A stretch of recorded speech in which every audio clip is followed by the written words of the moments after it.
El primer indicio de que algo iba mal llegó a través de un sobre amarillento dejado bajo la puerta de mi apartamento en Roma. No había remitente, solo un sello de cera roja con un símbolo que parecía un árbol invertido. Dentro, un fragmento de diario escrito a mano, fechado en 1947, y una fotografía en sepia que mostraba al Padre Pío mirando al cielo con una expresión de terror que nunca había visto en ninguna imagen oficial del santo. Al dorso de la fotografía, escrito con caligrafía temblorosa, las palabras «Atrapan la luz y la luz llora». Así fue como comencé a investigar lo que sería el caso más perturbador de mi carrera como investigador de documentos religiosos. Lo que sigue es el resultado de 3 años de búsqueda de testimonios, documentos sellados y encuentros con personas que prefirieron no revelar sus nombres. Algunos podrían calificar este relato de especulación, leyenda urbana o teoría de la conspiración. Quizás resulte más cómodo pensar así, pero hay documentos, hay testigos y hay preguntas que el Vaticano nunca respondió. Francisco Foncione, a quien el mundo conocería como Padre Pío, fue un hombre marcado por fenómenos inexplicables desde su juventud. Los estigmas en sus manos, pies y costado son solo la manifestación más conocida de una vida repleta de eventos sobrenaturales. Lo que pocos saben es que sus visiones iban mucho más allá de apariciones de Jesús y María.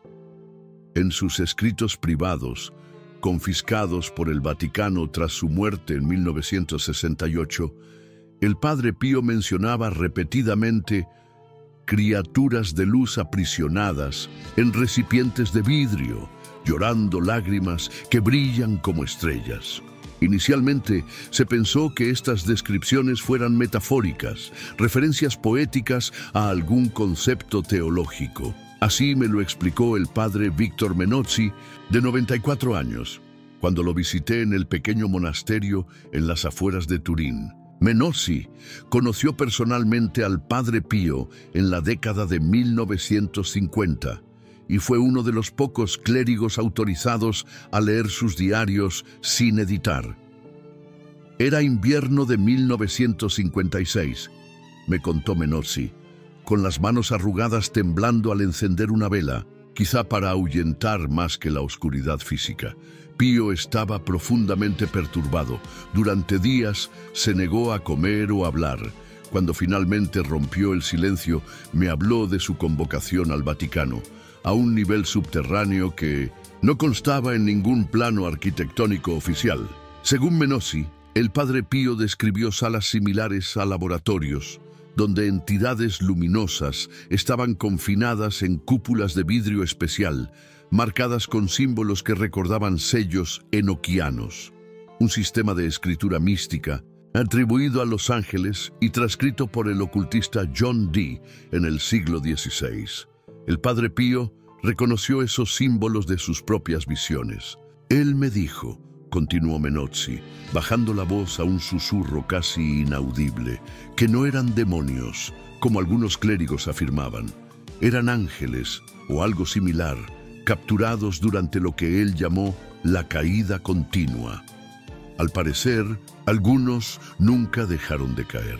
El concepto de caída continua no tiene respaldo en la teología católica ortodoxa.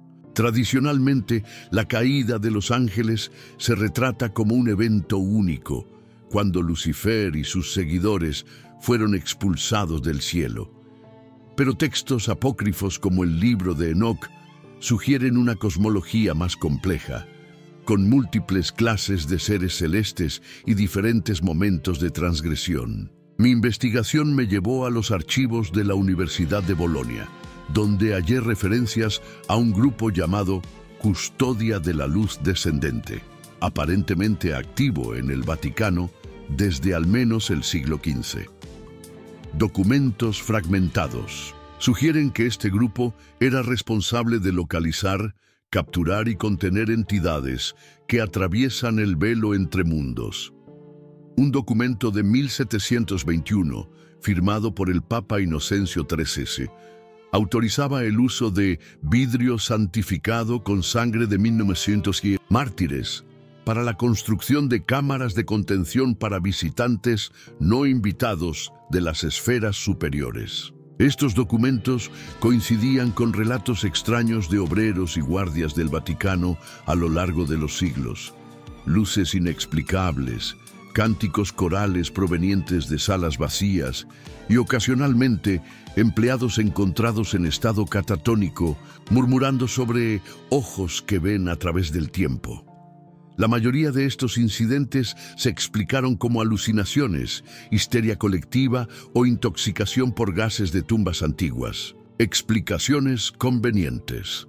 En la biblioteca privada de un coleccionista en Florencia, encontré lo que parecía ser una página arrancada de los diarios del Padre Pío, fechada en marzo de 1957.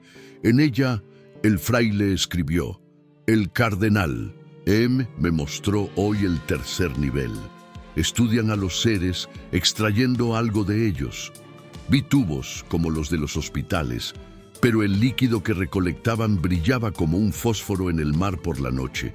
El cardenal dijo que es esencia angelical y que la Iglesia la usa desde el Concilio de Nicea para fortalecer la fe de los indecisos». Me sentí enfermo al ver el sufrimiento en los rostros luminosos. Ellos me reconocieron. Me llamaron por el nombre que tuve antes de nacer.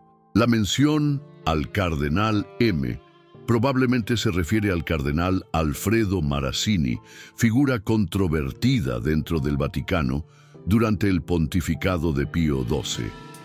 Marazzini supervisaba un departamento vagamente definido como investigación histórica y arqueológica, que recibía fondos sustanciales a pesar de producir muy pocas publicaciones académicas. Tras su repentina muerte en 1962, todos los proyectos de su departamento pasaron a la jurisdicción directa de la Congregación para la Doctrina de la Fe, y los archivos quedaron sellados.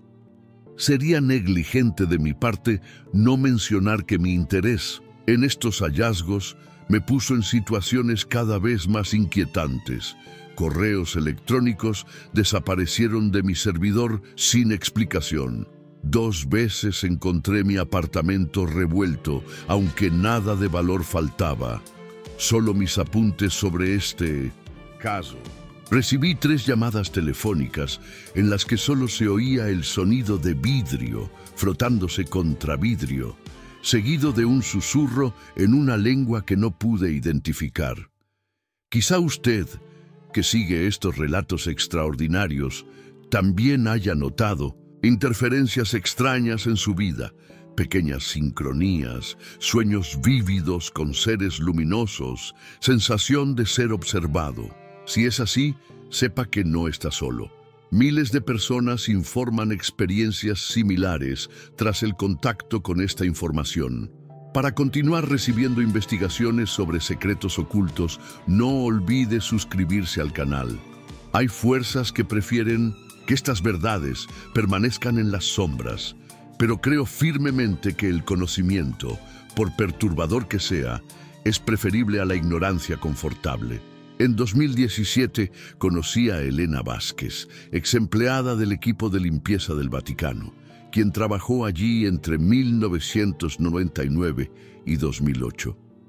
Ella relató zonas del complejo que estaban estrictamente prohibidas, incluso para el personal de mayor confianza.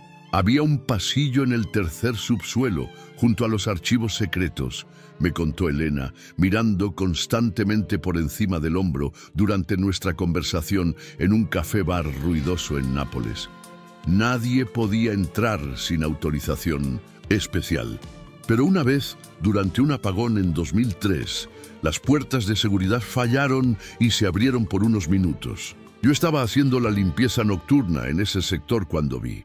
Elena describió una sala circular con 12 cámaras de vidrio dispuestas como los números de un reloj. En cada cámara, una figura luminosa flotaba en suspensión. No eran como personas, explicó, sino patrones de luz que vagamente recordaban formas humanas, pero con múltiples extremidades y lo que parecían alas hechas de geometría pura, reconfigurándose constantemente, y emitían un sonido, como miles de voces cantando una nota continua. Elena fue descubierta por guardias y escoltada fuera. Al día siguiente, fue trasladada a otro sector del Vaticano y obligada a firmar documentos de confidencialidad adicionales. 3 meses después, fue despedida bajo la acusación de violación de perímetro de seguridad. El testimonio de Elena coincide con el relato anónimo de un físico que afirma haber sido contratado por el Vaticano en 2010 para evaluar anomalías cuánticas en especímenes biológicos no clasificados. En su informe publicado en un foro oscuro de la Deep Web, describe entidades compuestas por materia en estado de superposición cuántica permanente, algo teóricamente imposible según la física conocida. Estos seres existen simultáneamente en múltiples estados, escribió el físico. No son solo interdimensionales, son multidimensionales. Su conciencia parece distribuida a través de configuraciones espacio-temporales diferentes. Lo más perturbador es que parecen reconocer a humanos específicos como versiones futuras o versiones pasadas de sí mismos. Esta afirmación extraordinaria encuentra paralelos inquietantes en textos gnósticos antiguos que describen a los ángeles como semillas de conciencia divina, dispersas por la creación, algunas adormecidas en forma humana. La idea de que ciertos humanos puedan ser manifestaciones parciales de entidades angélicas es considerada herética por el catolicismo tradicional, pero resuena en varias tradiciones místicas, desde el sufismo hasta el hasidismo. Volviendo al Padre Pío, diversos testimonios indican que tras su visita al Vaticano en 1956, empezó a tener episodios aún más intensos de bilocación. El fenómeno paranormal en que la persona aparece simultáneamente en 2 lugares diferentes. El más notable ocurrió en abril de 1957, cuando se le vio oficiando misa en San Juan Rotondo, mientras simultáneamente era observado en los jardines del Vaticano, aparentemente intentando acceder a una entrada a los niveles subterráneos.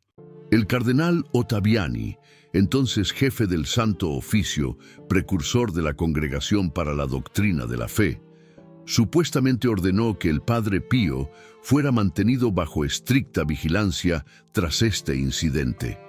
Según memorandos internos que obtuve de una fuente anónima dentro de la Iglesia, Ottaviani expresó su preocupación de que Pío pudiera haber sido influenciado por entidades en contención y representara un riesgo de contaminación doctrinal. Es importante señalar que entre 1957 y 1963, el Padre Pío fue sometido a extensos exámenes psicológicos y físicos ordenados por el Vaticano. Oficialmente, estos exámenes buscaban validar sus estigmas y otros fenómenos sobrenaturales. Pero el alcance de las pruebas, que incluían análisis de ondas cerebrales durante estados de éxtasis y muestras de sangre recogidas durante episodios de bilocación, sugiere objetivos más complejos. Un documento particularmente intrigante, fechado en 1960 y firmado por el Dr. Giuseppe Caschio, describe anomalías celulares no humanas halladas en la sangre del Padre Pío. El informe menciona estructuras cristalinas microscópicas en el plasma que reaccionan a estímulos electromagnéticos de manera organizada, sugiriendo algún tipo de inteligencia celular. El documento incluye una nota manuscrita: comparar con muestras de los recipientes 3, 7 y 9. En julio de 1962, el Padre Pío escribió una carta al Papa Juan XXIII. El contenido exacto nunca se reveló, pero según el secretario personal del Papa en aquella época, Roberto Tucci, quien mencionó el incidente brevemente en sus memorias de 1998, la carta hizo que el pontífice orara con angustia durante 3 días consecutivos y posteriormente ordenara una revisión completa de los protocolos concernientes a los artefactos especiales guardados bajo San Pedro. ¿Qué cambió exactamente tras esa revisión? Sigue siendo un misterio. Sin embargo, cabe destacar que durante el Concilio Vaticano II, 1962-1965, un pequeño comité no oficial formado por cardenales, teólogos y, curiosamente, 2 físicos y un metafísico se reunió en sesiones cerradas para discutir lo que los documentos internos llamaban implicaciones escatológicas de presencia angelical continua. Estas reuniones no aparecen en los registros oficiales del concilio, pero se mencionan en correspondencias privadas entre el cardenal König de Viena y el teólogo Karl Rahner. En una carta fechada en noviembre de 1963, König escribió: "La cuestión de los visitantes no es meramente teológica, sino ontológica. Si son realmente lo que afirma el Padre Pío, nuestra comprensión de la historia de la salvación podría necesitar ser revisada drásticamente".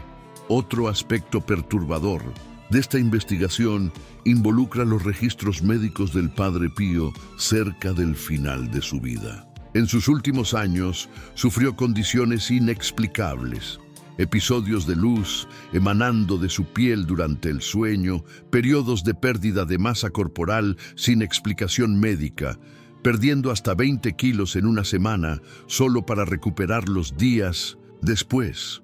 Y más notablemente, lo que sus médicos describieron como episodios de disfasia temporal.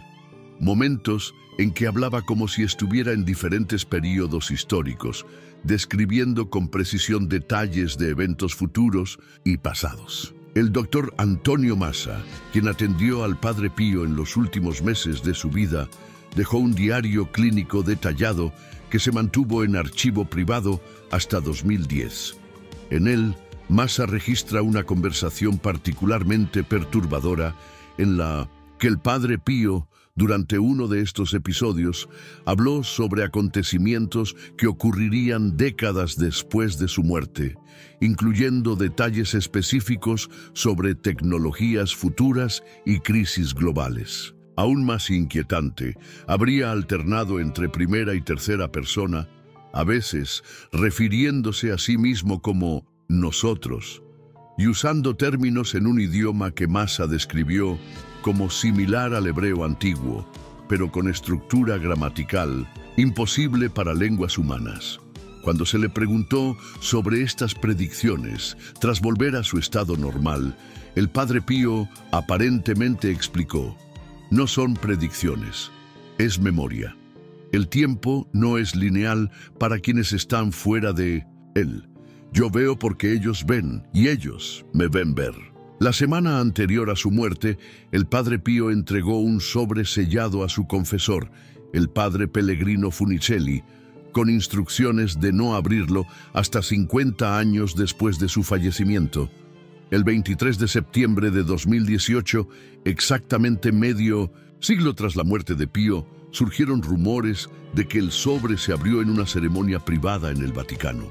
El contenido nunca se divulgó públicamente. Sin embargo, un funcionario del Vaticano que estuvo presente en la apertura me contó, bajo condición de anonimato, que solo contenía una hoja de papel con un diagrama circular complejo y una frase en latín: "Angeli in vitro, veritas in tempore". Ángeles en el vidrio, verdad en el tiempo.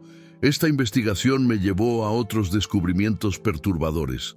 Por ejemplo, en 1986, un joven sacerdote llamado Marco Fiorini desapareció mientras trabajaba en los archivos secretos del Vaticano. Las circunstancias oficiales indican que sufrió un colapso mental y fue trasladado a un monasterio en Suiza para su recuperación. Sin embargo, no se encontraron registros de ese monasterio y la familia de Fiorini nunca volvió a tener noticias de él.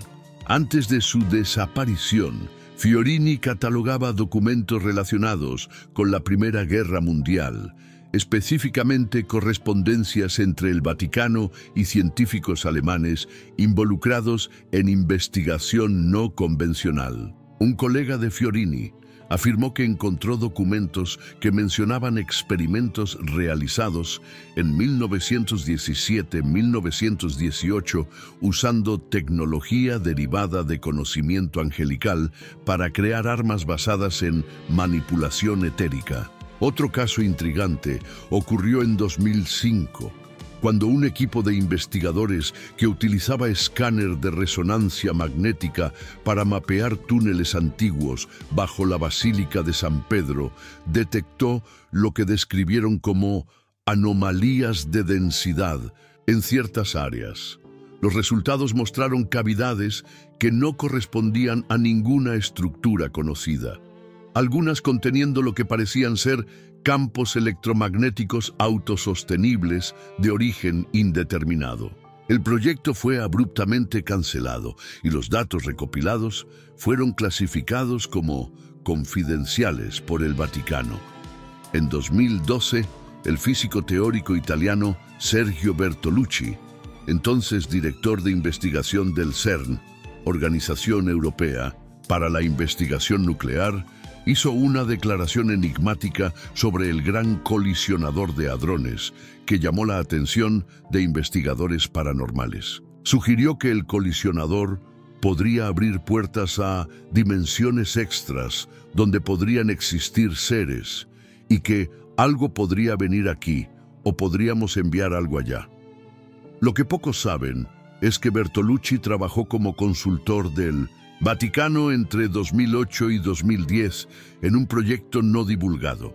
Documentos obtenidos mediante una filtración interna muestran que el Vaticano estaba particularmente interesado en el concepto de energía oscura y posibles correlaciones con relatos históricos de manifestaciones angélicas. Una fuente dentro del CERN, que prefirió no ser identificada, afirmó que ciertos experimentos en el colisionador produjeron patrones de datos que se asemejan notablemente a muestras de energía proporcionadas por el Vaticano, y que un pequeño grupo de físicos y teólogos estudia actualmente posibles puntos de convergencia entre la mecánica cuántica y la angelología tradicional. Quizás el aspecto más perturbador de esta investigación sea el patrón de accidentes, desapariciones y muertes inexplicables que parecen seguir a quienes profundizan demasiado en este asunto. Desde que inicié esta pesquisa, 3 de mis fuentes murieron en circunstancias cuestionables y una desapareció por completo tras mencionar que había obtenido evidencia fotográfica de las instalaciones subterráneas. Yo mismo he experimentado fenómenos inquietantes, aparatos electrónicos que fallan en mi presencia, sonidos de alas batiendo cuando estoy solo y, más notablemente, sueños vívidos en los que soy llevado por corredores blancos a salas que contienen las entidades luminosas descritas por el Padre Pío. En esos sueños, las entidades me muestran símbolos que no logro recordar al despertar, pero que dejan una terrible sensación de urgencia. Hace 2 semanas recibí una carta anónima que contenía solo una llave antigua y coordenadas GPS que conducen a una pequeña capilla abandonada en las afueras de Roma. Aún no he decidido si investigaré personalmente, especialmente porque en las últimas noches he notado luces extrañas fuera de mi ventana y siluetas que parecen observar mi apartamento. Varios estudiosos de textos apócrifos sugieren que las referencias bíblicas a ángeles atados en cadenas en Judas 1:6 y 2 Pedro 2:4 podrían ser más literales que metafóricas. El libro de Enoc, considerado canónico solo por la Iglesia ortodoxa etíope, detalla a esos ángeles vigilantes y describe tecnologías y conocimientos que trajeron a la humanidad. Conocimiento que, según el texto, no debería estar al alcance de los mortales. Es interesante notar que varios textos alquímicos medievales mencionan la esencia angelical como componente crucial para la creación de la piedra filosofal. El alquimista Paracelso escribió sobre la luz viva aprisionada en cristal como la sustancia primordial para la transmutación. Estas referencias se interpretaron tradicionalmente como metáforas alquímicas, pero a la luz de estos hallazgos adquieren un significado potencialmente más literal. Como investigador, debo admitir que la línea entre indagación objetiva y obsesión personal se ha vuelto cada vez más difusa. Hay noches en que despierto con la certeza absoluta de que algo más allá del espectro visible está observándome, consciente de mi investigación. Mi pesquisa continúa, aunque con creciente cautela. Recientemente contacté a un grupo de exempleados del Vaticano que afirman haber presenciado los ángeles en vidrio, como los llaman. Estamos compilando pruebas y testimonios, aunque es difícil distinguir entre relatos genuinos y desinformación deliberada. Parte de mí teme haber ido demasiado lejos, que hay conocimientos que, una vez adquiridos, no pueden desaprenderse. La semana pasada, mi médico detectó anomalías en mi análisis de sangre, cristales microscópicos en el plasma que los laboratorios no lograron identificar. ¿Coincidencia? Tal vez. O quizás, como sugirió el Padre Pío, el contacto con estas entidades deja una marca física, una transformación gradual. Algunas preguntas permanecen sin respuesta. ¿Por qué el Vaticano mantendría ángeles cautivos? ¿Cuál es el propósito de esta esencia angelical colectada? Y tal vez la pregunta más perturbadora: si estos seres son realmente ángeles caídos, cayendo continuamente a través del tiempo y el espacio, ¿qué implica esto sobre la naturaleza de la caída? ¿Sería un evento continuo, aún en curso? ¿Y qué significa para la teología tradicional y nuestra comprensión del tiempo? En el momento en que escribo estas palabras, observo un extraño patrón de luz en el techo que no corresponde a ninguna fuente externa conocida. Quizás sea solo mi imaginación hiperactiva, alimentada por meses de inmersión en este tema. O quizás sea algo más. Tú que lees este relato, ¿alguna vez has sentido la indescriptible sensación de que hay más capas en la realidad de las que perciben nuestros sentidos? ¿Has experimentado déjà vus tan intensos que parecieron recuerdos de otra vida y no simples fallos neurológicos? ¿Has despertado con la certeza absoluta de que algo fuera del espectro visible te observa? Quizás no sea coincidencia que hayas encontrado este documento.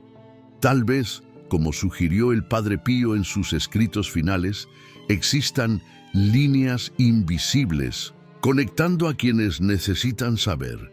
Si has soñado con ángeles en vidrio, o escuchado cánticos en lenguas incomprensibles, o notado patrones de luz que se mueven con voluntad propia, puede que tú también estés conectado a esta historia, de maneras que aún no comprendes. La verdad sobre lo que el Padre Pío presenció en los niveles subterráneos del Vaticano quizás nunca se revele por completo, pero las preguntas permanecen.